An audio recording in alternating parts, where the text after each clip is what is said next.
Thank you. Thanks. As brilliant. Yeah, to just contextualize and just to say it's Nare and Malemo. Is that right? Just yeah. Yeah. Hmm? Yes. Yes. So I just want to give you names rather than just your collective as well. And yeah, so your talk's called also look at historicising Black love in South Africa. So yeah, the floor is yours. And thank you, Rebecca, and thanks, Jade, for the introduction, and thank you, everybody else, for being so generous with your sharing. As Jade mentioned, we're actually going to be working on some of the work we've been doing over a number of years around gardening, when we, in the ways that we connect with primary. But today we thought we'd tell you about something else that you don't know, and share some of the kind of research-based work that we do. A lot of our work is very much interested in archives, very much interested in kind of thinking through histories of ordinary life. And so this project is, so what we're going to be sharing with you today comes from a project that we did some years ago called Corner Loving, and is a project about love. And in the process of researching for the project, we worked through a lot of archives to kind of source historical material that referenced love within the kind of South African context. And so we're going to be sharing some letters with you and also some archival footage with you. We're going to be throwing quite a lot of stuff your way, and know that it's probably all a bit foreign and a bit difficult to contextualize, but really just kind of sharing some of our own context and some of the history and space that we operate from, and our commitment to thinking about ordinary life as a really important place of knowledge making and knowledge sharing. So as Malemo mentioned, we are going to share 3 texts from this project, Corner Loving, from a few years ago. We have 2 letters to share with you, and then the third text is an excerpt from a memoir by a writer and jazz pianist called Todd Majikiza. But first, before we go into that, the reason we'd like to share these texts and speak about love is because very often within the context of contemporary art, love can be sort of viewed in very frivolous like terms. But part of our practice is actually kind of giving seriousness to like everyday Black life. And as Malemo said, actually looking at it as something that generates knowledge. So what we'll do today is actually give you a little bit of context, because we know there's so much to take in within these 3 letters. So before we go into each letter, we'll give you a bit of context as to where it kind of figures in South Africa's history. Alongside that, we'll also play a video, which will give you some sort of like context as well. And then as that's happening, one of us will read one of the letters. So the first letter is by a migrant worker here in South Africa, which Malemo will give you context about. Yeah, so the context of the first letter is that migrant history is very much part of South African history, and it's been really valuable to hear from Ahmed and Henry of kind of how these histories remain in kind of contemporary society and the challenges of this. In South Africa, migrant history is very much related to apartheid history, in that Black South Africans were forced to remain in rural areas and had to have a kind of passbook, like a passport, to travel to urban areas where they could find work. The rules of this kind of passbook process was that they were not allowed to bring their families with them. And because of this, generally migrant workers were very solitary, very alone, and away from the people who loved them and that they loved. And so this letter we're really just pulling a short excerpt from a letter from a migrant worker to his lover. And I will play you the video, and Nare will share the letter. This is not the right one.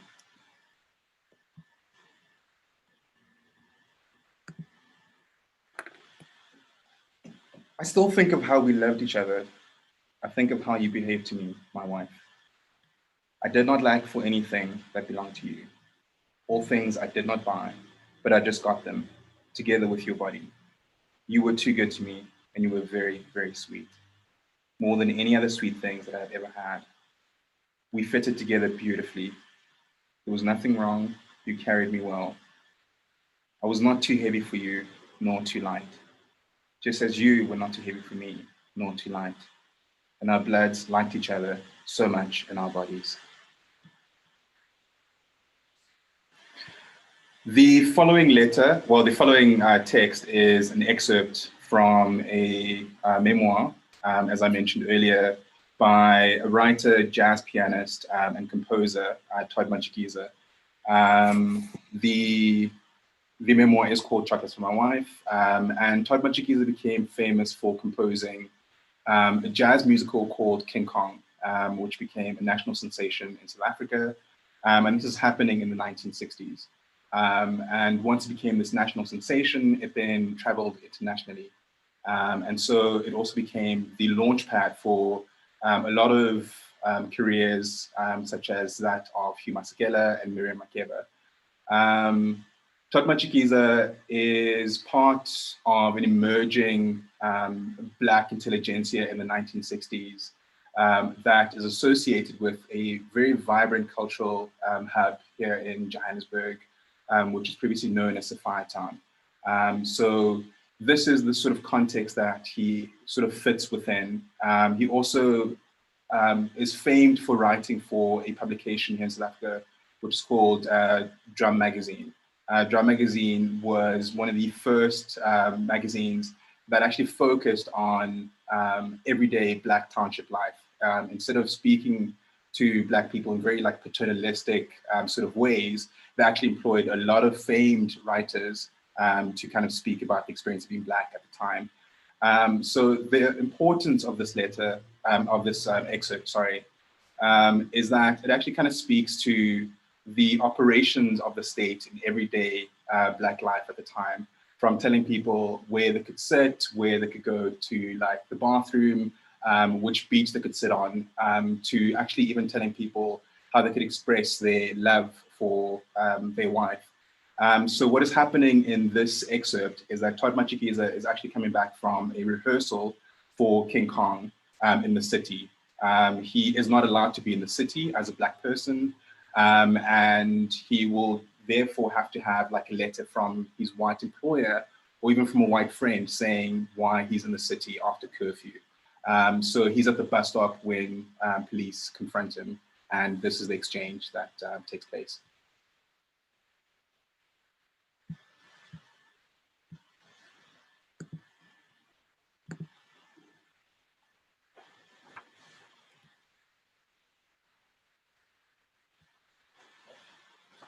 One night, past midnight, I stood waiting for the bus, specially chartered to take everybody home after rehearsals. There was 15 minutes before the bus came, so I waited on the corner to be the first one in. I wanted to grab me the front seat so that I'm comfortable with a large box of choice chocolates, luxury size, that Patricia had asked me to take home to Esme. Standing all alone on the badly lit street in the factory district, where life was limited to shunting locomotives and men on the run, I waited. Aha, here she comes, 2 lights glimmering in the distance. I must hold this large box very carefully. No, that's not the bus. Why do they put the searchlight on? It's the pickup van. I had better stand here, stay put. If I get back into the warehouse where the rehearsals are going on, they'll think I'm running away, especially with such a large parcel on me. The spotlight, the searchlight, the police van is coming up faster now. They've seen me. From out of the shadows, a voice came. Yeah, Bofana. Yes, young man. That's the voice of the African watchman who puts on when he's going to beat you up with his large stick, especially when he sees the white boss coming, when the watchman beats you up good and proper. Make it easy for the police to effect the arrest without too much struggle. Night watchman beats you up hard, flogs you down on the ground and puts his foot on your neck, and he says, Wenzani kwa mlungu? What do you want on the white man's property? Please, Mkulu, don't hit me, God of my father. What is it then? You standing outside while the others are singing inside? Explain. How can I explain to this man whose body is mutilated with tribal incisions? earlobes pierced inches across and plugged with decorative earpieces. How can I tell this vigorous weapon-wielding servant of the white man that I'm on the brink of a nervous collapse because I've been listening to my music and watch it go from black to white and now purple? The screeching brakes halt opposite me and pour out of the van. 6 young tacklers called police in khaki uniform, dynamite-spitting revolvers. They shout at the night watchman, "Is it all right? All right? Okay, Jim?" They fling their young rugby-playing bodies in my direction and say the familiar password, "Ja, jong, ja," which means declare your damned self, jong. How does one declare oneself out of withered, crumpled, shapeless, near-discolored overcoat? Out of a sleepless bundle of a jumpy mass? Frightened of your papers, which are several and none of them in order. The last time I had paid the obnoxious poll tax was 10 years ago, had refused to pay under protest, and now here were the tax gatherers confronting me at this hour of night. They came bouncing towards me. "Speak fast, jong. Haven't you got a blurry tongue? Where's your pass?" I released one hand from the large box and whipped out of my inside pocket the little blue cards printed. Bearer is a member of the King Kong cast. Members of the South African police are kindly asked to allow him to go home after rehearsals, which usually stop around 1:00 a.m. Thank you. Oh God, this one is a King Kong cover. Okay, and what is it you got in the parcel, jong? It's chocolates, boss. Chocolates for my wife. I just got them now from a friend. Oh Jesus, Pete, listen to this one. Of all my night shifts, I never met a baboon like this one. They gathered around me. Please, boss, don't break the box. Ha ha ha, until they split their sides with laughter. The monkey's got chocolates for his wife. They laughed into their big police van, and the echo drifted into the night, echoing long after they had gone. The maid is now called wife, ha ha ha, and chocolates for her. I crawled into bed beside my long-suffering wife who had not slept for many nights, exhausted with King Kong happenings. Lay on my back, gazing into the ceiling where the flickering candlelight danced ever so gently, drawing images of travel and freedom. Darling, let's try somewhere else. England, America, anywhere else on earth is better than here.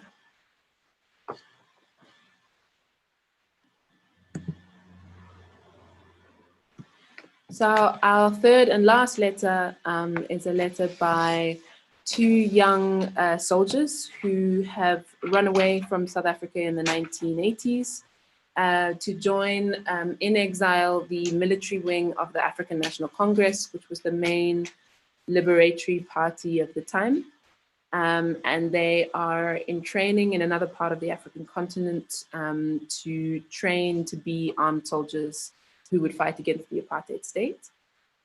This letter is a really sweet and beautiful letter, but it's also quite heartbreaking in that the 2 young lovers are at pains in their letter where they ask the sort of head of the military wing for permission to marry.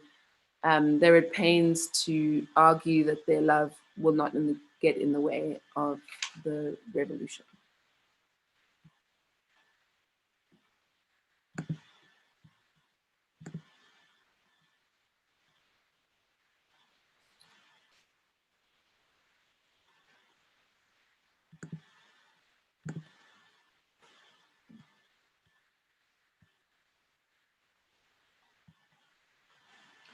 To Comrade Jackie Morake, Administrative Coordinator, Dakawa.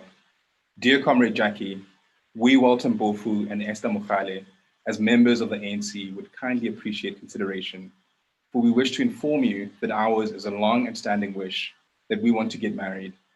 Therefore, we shall be very much pleased if only you can grant us permission to do so. Perhaps, Comrade Jackie, for convenience sake, you wish to know how old we are. Myself, Walter Mbofu, I'm 31 years old. My would-be wife, Esther Mokhale, is 25 years old. Comrade Jackie, we are making this application based here in Dakawa, Tanzania. Comrade Jackie, perhaps you may wonder as to why we are planning into this. Well, we want to marry simply because we are madly in love with each other. We happen to have proved that factor through thick and thin. To illustrate on this question, we think it is imperative to bring to your attention that it is not out of excitement or out of lack of maturity that we today find ourselves wanting to marry, but it is out of rich experience about love from its preliminary stage to its highest that this long-cherished wish has got to be placed in its correct place. And that, Comrade Jackie, is nothing either than marriage. For we are looking forward to a happy and harmonious future. Kindly represent to you, in the name of the struggle in this year of advance to people's power, yours in the struggle, Walter Mbofu and Esther Mokhale.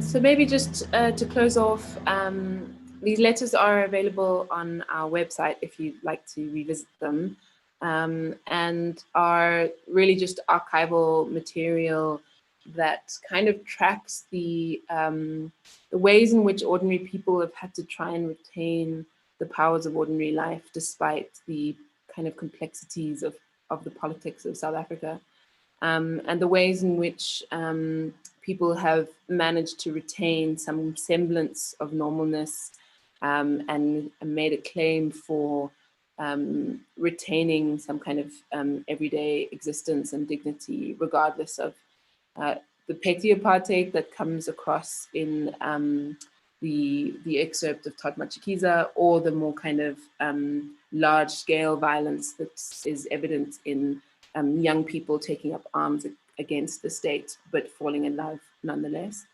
And we really find these kinds of letters, these kinds of archives really fascinating for thinking through the ways in which we might think about politics in South Africa.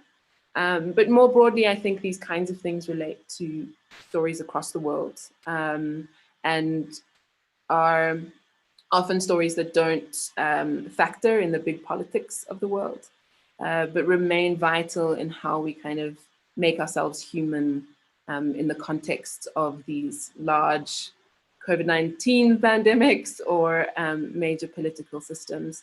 And so that's why we wanted to share them with you. Yeah, we know it's a lot to take in, so we'll welcome any questions from YouTube and from the other presenters, just to kind of give a bit more rounded idea of our context and some of these letters. Thank you. Thank you, guys. Thanks ever so much. Sorry I had to leave just to say goodbye to Ahmed, who's just headed off. We've just shared your website on YouTube, and we might get a couple of questions from there. One thing I was going to mention was obviously archives are something that artists do work with. And I'm really interested about how you're kind of looking for love in the archives, maybe, and how, I don't know, like I know a lot of artists work with archives and seek to create different kinds of archive or find new meanings within archives. So I just wondered if one, just kind of what it's kind of like trying to find love in the archives, but also two, kind of, I guess, whether, obviously this is a sort of an approach, a research-based approach that you kind of use. Have you got kind of thoughts to share about, I guess, what we can do with archives in new kind of ways, or what interests you about that? We do work extensively with archives, even though it's not something that is very much foregrounded in our practice. So one of the things that we really appreciate about working with archives is actually historicizing everyday Black life. So very often we kind of speak about Black practices perpetually, like in the contemporary sense. And for us to go back into archives and dig up some of these letters was part of that process, to actually show that we're working within a trajectory and a lineage of thought, and that actually these practices have been there for so long, but actually have either been invisibilized or completely overlooked. To the question about searching for Black love, to look in the formal archives for a lot of the things that we look for, whether it be love, whether it be gardening, is near impossible. Very often we come up short, and we often have to look around the thing that we're actually looking for. So instead of like looking for, Black people in their gardens, we'll have to kind of come up with other sort of search terms to actually find the images we're looking for.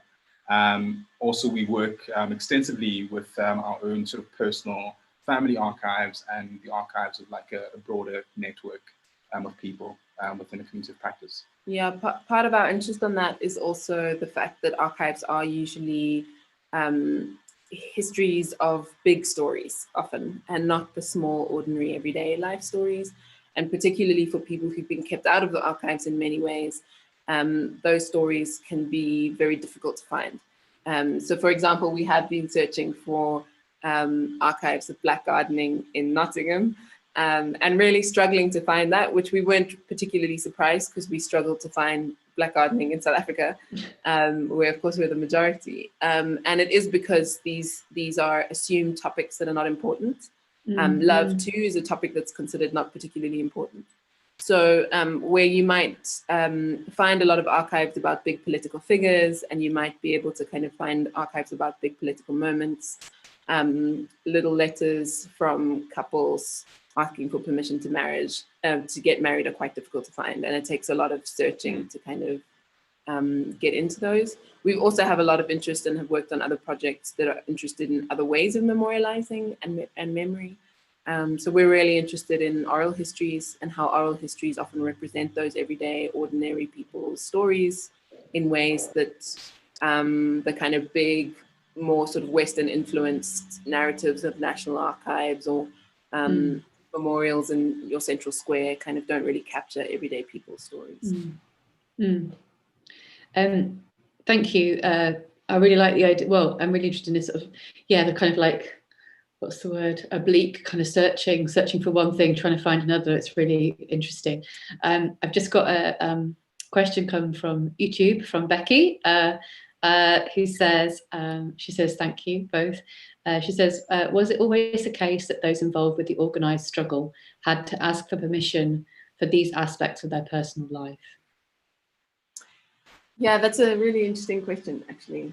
Yeah, I wouldn't know the history of that, but well, the one thing we do know is that so in South Africa we have a kind of form of bride price, called lobola, lobola among some, and we do know that in the early years of young people leaving the country to be in exile, that in fact the African National Congress even paid lobola for couples, because they would have been separated from their families and not able to pay for those kinds of costs. So within the exile environments, there was definitely a kind of almost paternal and familial role that the political party starts to play. For the young people who are in this letter, this is post-1976, and in 1976, there's this mass flood of 12, 13, 14, 15, 16-year-olds leaving the country to become armed soldiers. And so in that case, a political party sort of takes on all these children. And so also, again, kind of takes on this sort of paternal role. So we wouldn't know necessarily if they had to ask, but we do have some sense of the kind of familial role that emerges out of the specific context of that time. Okay, thank you. Any other questions from within Zoom? Our mini Zoom audience, as well as on. Sorry, and also I'm really sorry for my brain if my face is doing this quite a lot, because I'm looking at different screen sorts for going. It's divided attention. Oh, he's got. Just really quickly, I really enjoyed that. I really enjoyed the presentation. I kind of was wondering whether you thought about the material, the letters or the archival material, as one thing having a primacy over the other. So whether one is illustrative, or what the relationship is between the other in terms of how much they can represent an experience, and whether like sort of the letter is an adequate way of representing a certain kind of experience, or the archival material is an adequate way of representing an experience, or whether they're both somehow sort of there is an impossibility there to adequately represent experience, but putting them together creates this kind of really interesting friction for me, or opposition. And I was wondering what you thought. Yeah. Absolutely. Yeah, we had very similar questions. The letters were actually included in an exhibition that we did on this project that I mentioned, Corner Loving. And we included the letters actually because the original form that we used, which was a set of kind of CAD drawings of corners, we didn't feel sort of captured the tenderness and love that we were trying to address, and fell maybe into some of the tropes that happen in contemporary art of kind of distance observation as opposed to really dealing with the humanness of people's lives. And so we used archival letters, but we also commissioned some sort of fictional writers to also try and do that. We're quite interested in the interplay between fact, history, and fiction, and how those spaces kind of flow. But actually still felt that the project as a whole really struggled to do exactly what you're talking about. And we wrote a text which is available also on our website called Ways of Speaking, which is about the difficulties of actually articulating and finding language to talk about something like Black love, which in many ways has been invisibilized and doesn't have a language for itself. So yeah, I think we resonate very much with that question. I almost feel like when you read it, that person embodies that. I don't know, I'm quite interested in narration because I think there's something so powerful about that in terms of if you get something that's a written text or a poem or a segment of something, and how it's human, you know, there's an interaction there that kind of is embodied. I think that Black love is something embodied. It's not, you can't really put your finger on it necessarily as a particular thing, you know, or it looks like a certain way, or it speaks like a certain way, or it has a sense like a certain way, you know. I think that it's so,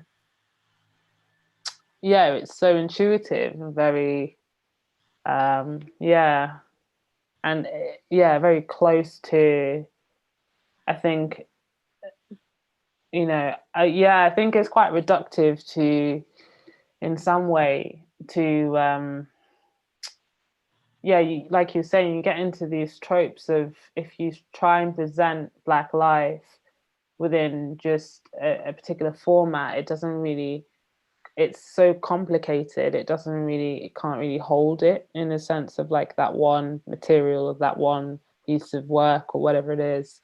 And so I think that sometimes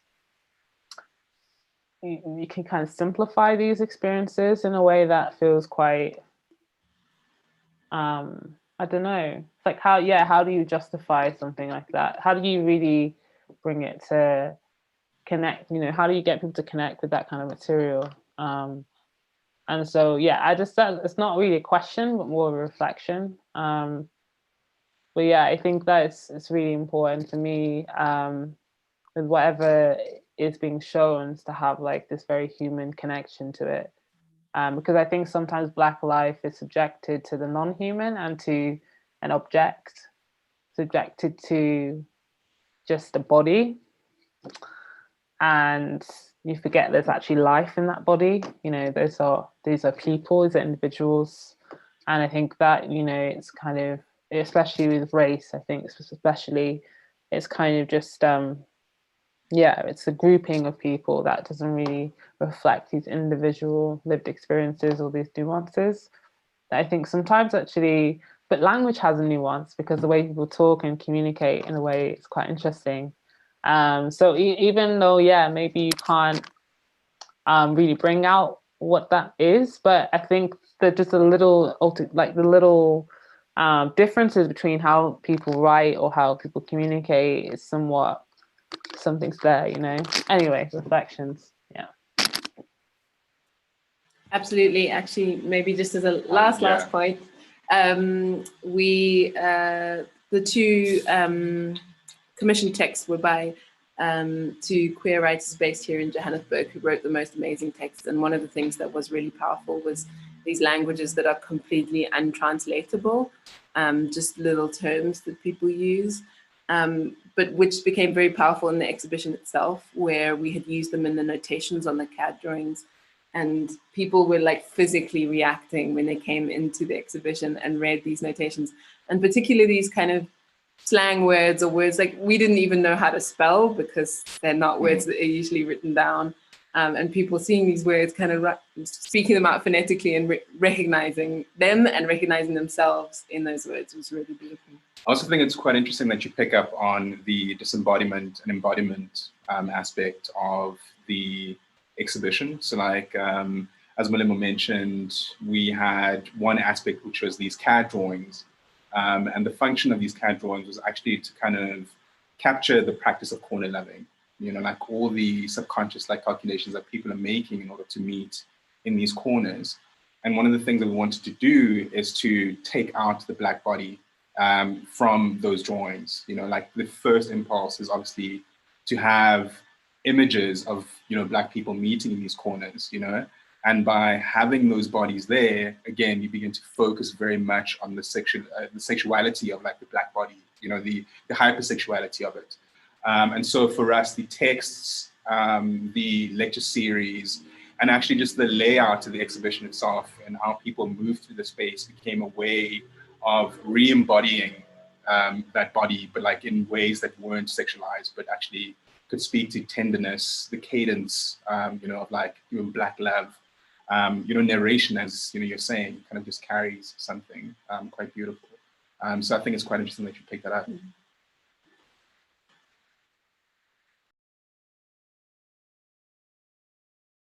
Sorry, messing up my tech there. Thank you. I think that's a really great note to end on. And I'm thrilled as well that this is just the beginning of hopefully hearing more from both of you as you kind of progress your relationship with primary. And yeah, and hopefully maybe there'll be another talk along the way as part of the program and stuff. So yeah, again, just a big thanks for I know that you haven't seen each other during lockdown either, or seen each other for quite a while, and you've come together to do your talk tonight, which is really nice. Just ideas about people coming close or being together is really nice. So thank you.